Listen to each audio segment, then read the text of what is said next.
Hey all, today I'm going to give you a step-by-step guide on how to buy a property, and I'm going to explain in detail each step along the way.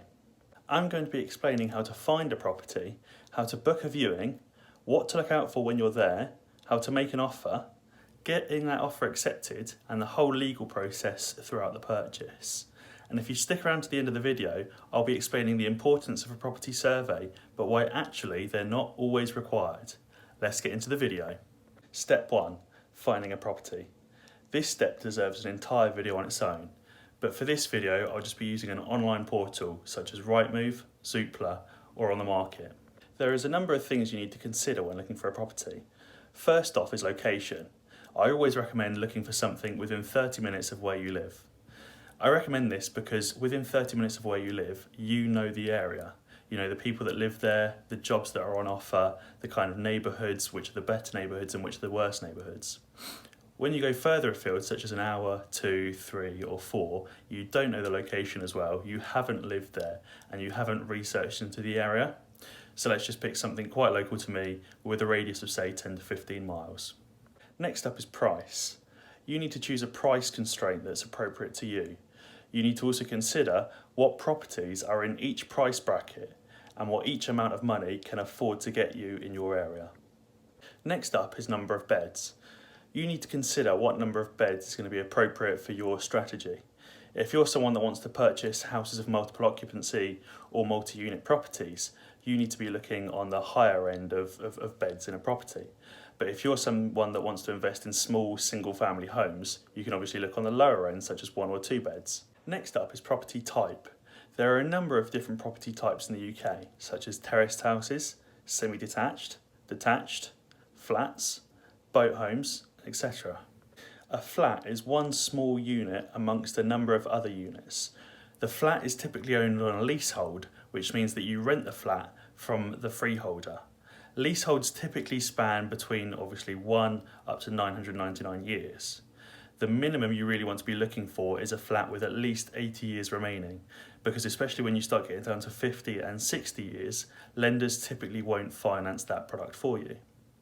A terraced house is a property that connects to another property on at least 2 walls, such as side to side or back to back with another one on the side, etc. The next type of property is semi-detached, which is a house that connects to another house via 1 wall, hence the semi part of the word. Additionally, you have detached houses. These are obviously not connected to any properties on any side. All 3 of these types of properties or houses are usually owned freehold, which means that you actually own the property itself. There are a number of other things you can specify on Rightmove as well, such as whether you want the property to be a new build home or not. This might not be the best thing for trying to find a house in need of renovation. You can also specify whether you want it to be an auction purchase or not. This is quite good for finding a home in need of renovation, but these properties can often get bid up over the market value. You can also specify whether you want to find a buying scheme or a retirement home. These are often a bit more complex and only available for certain people of a certain age, so might not be best for you. Step 2, booking a viewing. This step's quite straightforward. All of the online portals nowadays list the telephone number of the estate agent that's listing the property. It's fairly easy to call them and ask them for a viewing. Just say something along the lines of that you're looking to view this property, here's the postcode, here's the days that I'm free, what time slots do you have available? It's always best to be polite because then the estate agent is more likely to help show you around and not try and usher you out of the property before you've had a chance to get a good look at it. The third step is what you should look for when viewing the property. You should always make sure you bring a property viewing checklist with you in paper form that you can tick off or cross as you go along. There's a number of questions that you really want to ask the estate agent while you're there as well, such as how many years are left on the lease if it's a flat, what's the service charge and ground rent as well if it's a flat. You should also try and gauge what the noise levels are like as well, whether it's close to a busy train station or whether there's some noisy neighbours. You should also consider a number of things inside the property as well, such as, are there any signs of damp? Are there any signs of damage, such as damage to the walls or damage to the appliances or damage to the staircase or anything like that that could cost quite a lot of money to replace? You should also look out for any electrical issues or plumbing issues. These can often be difficult if you don't work in the electrician or plumbing trade, so I'd often worth bringing someone along with you that is experienced in these types of issues. It's also worth considering whether the light switches work and whether all the appliances work, such as the water and how good the water pressure is. It's also worth checking the phone signal. If you were to live in this property, you'd probably want it to have quite good phone signal and be in a good area for receiving Wi-Fi. You can always find a full property viewing checklist just by doing a fairly straightforward Google search.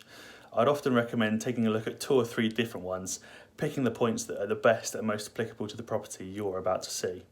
Step 4 is to calculate how much the property is actually worth to you.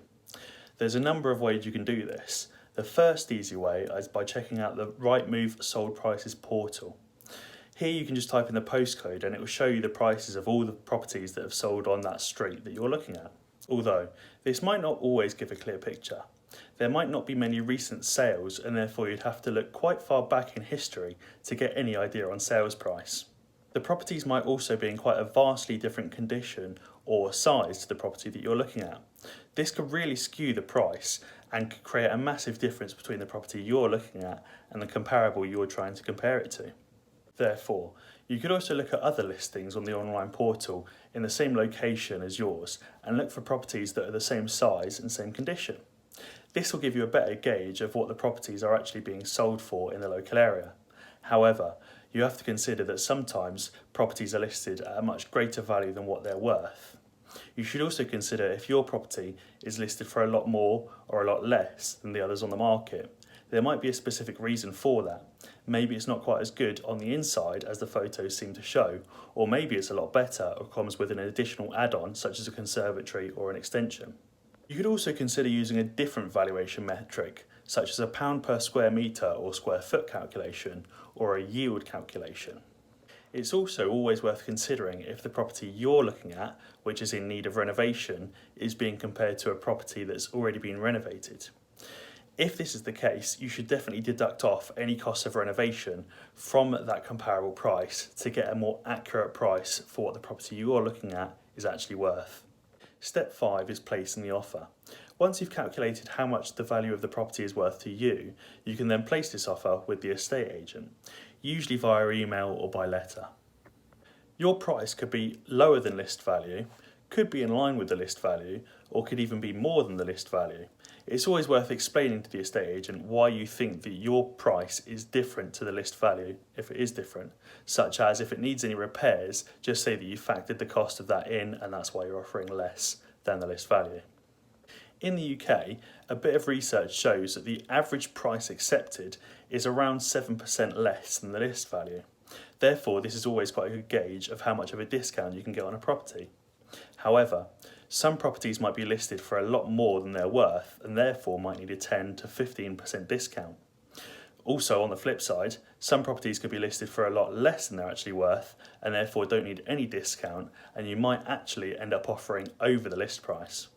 If you've enjoyed the video so far, leave a comment below with any other topics you'd like me to talk about in the future or any other additional questions you need answered. Step 6 is having your offer accepted. Once you've had your offer accepted, you'll need to instruct a conveyancer to carry out the legal work. It's always worth finding a conveyancer that's local to you and highly rated or recommended. Firstly, you'll need to provide the details of the estate agent and the details of the mortgage broker or mortgage lender to the conveyancer. You'll also need to provide details of the conveyancer and the estate agent to the mortgage broker or mortgage lender. The solicitor will then contact the estate agent to get the seller's solicitor details so that they can then commence work behind the scenes. I'll be making more videos in the future about how to pick the best mortgage product for you. Step 7 is behind the scenes. Behind the scenes, the conveyancer will do a number of tasks, such as prepare the contract of sale, do a number of searches such as a hazard search, a title search, a drainage search, and also a land search. They'll also prepare a purchase contract and the transfer form and inquire about any of the search results with the seller's solicitor. Step number 8 is your requirements. You should definitely consider getting a property survey for the property you're about to purchase. There's a number of different types of property survey: a valuation, a home buyer's report, and a building inspection. The valuation level is mandatory and is performed by the bank for the bank to get an idea of what the property is truly worth. A home buyer's report is more detailed and is performed for you.